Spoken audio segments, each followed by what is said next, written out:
20 years since Hurricane Katrina made landfall in New Orleans as a Category 3 storm.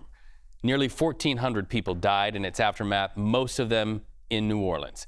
At least 80% of New Orleans flooded, underwater, a complete mess, destruction. People were stranded on rooftops. You remember these scenes. They made American history. Many of them were unable to evacuate ahead of the hurricane. So the historic lower 9th Ward, that is a place that really generated the headlines. That was completely underwater when the flood walls broke. Thousands of people then took to the shelter at the New Orleans Superdome, but then they got trapped for days in sweltering heat. They had little food, little water. It took 3 days for the U.S. National Guard to get there to help. And the federal response to what became a horrifying humanitarian crisis in New Orleans was widely criticized.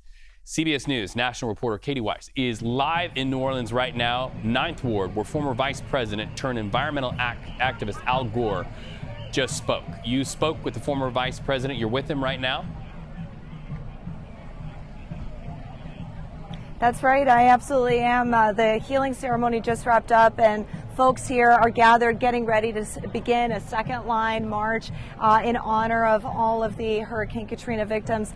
Vice President Al Gore is joining me now. Why was it important for you to come here today to be a part of this? First, because I was invited by the organizers of this 20th anniversary event, and I've been here many times before, and I was actually scheduled to make a speech here on this day 20 years ago to the 50 state insurance commissioners who were planning to focus on the climate crisis. The meeting was canceled and, to my knowledge, never rescheduled, but I was here in the immediate aftermath of the impact of Katrina. And how did it impact you when you saw that aftermath? Well, of course, it was devastating, and the whole country, the whole world saw what happened, particularly here in the lower 9th Ward, and it illustrates what many have said over the years, that it's the poor and the disadvantaged and those who've suffered discrimination that are the worst impacted by the climate crisis, and that's true elsewhere as well.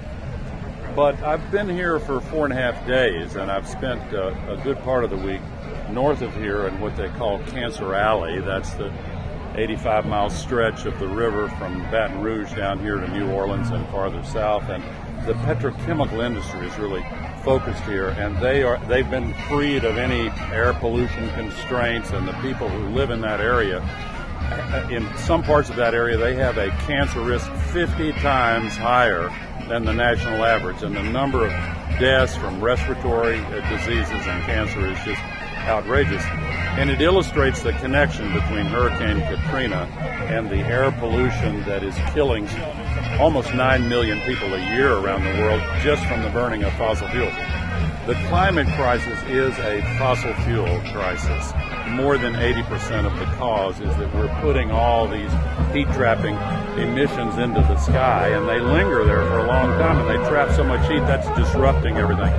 But when the fossil fuels are burned, whether to make petrochemicals or to power vehicles or to make electricity, they also emit this particulate pollution that gets in people's lungs and makes them sick. And they talk about capturing emissions. They're way better at capturing politicians than they are at capturing emissions, and they've used their political and economic power to control the policies that ought to be protecting people like the ones here, people like in Cancer Alley, and people elsewhere who are suffering from the climate crisis impacts. And we have the solutions now. We can make a transition away from fossil fuels, and part of my purpose here is to do what I can to join with others in building support to replace the fossil fuel dependent economy with a cleaner, more jobs intensive, a renewables-based economy. That's really the solution to the climate crisis. And we know also in the event of monster storms like Hurricane Katrina, having those types of facilities sometimes can cause deeper impacts as well in the event of those storms as well.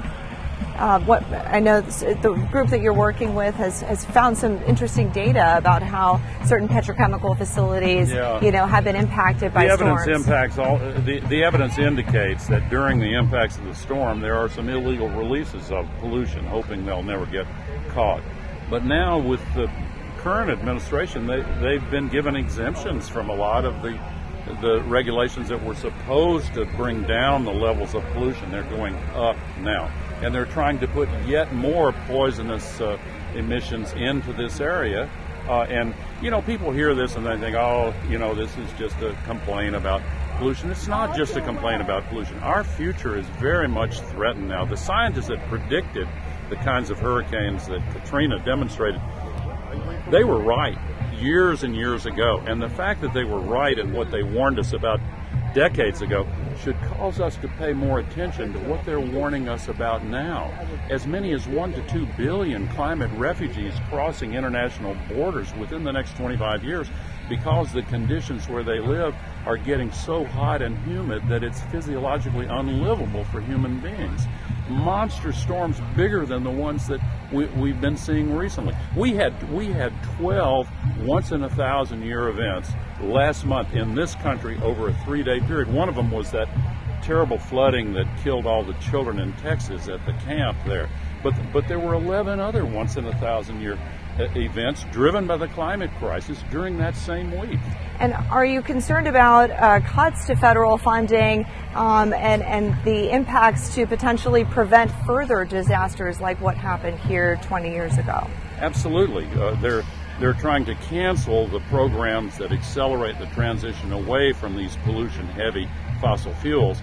And shockingly, after the lessons learned with the disaster that Katrina became, FEMA did not handle it well, as everybody knows.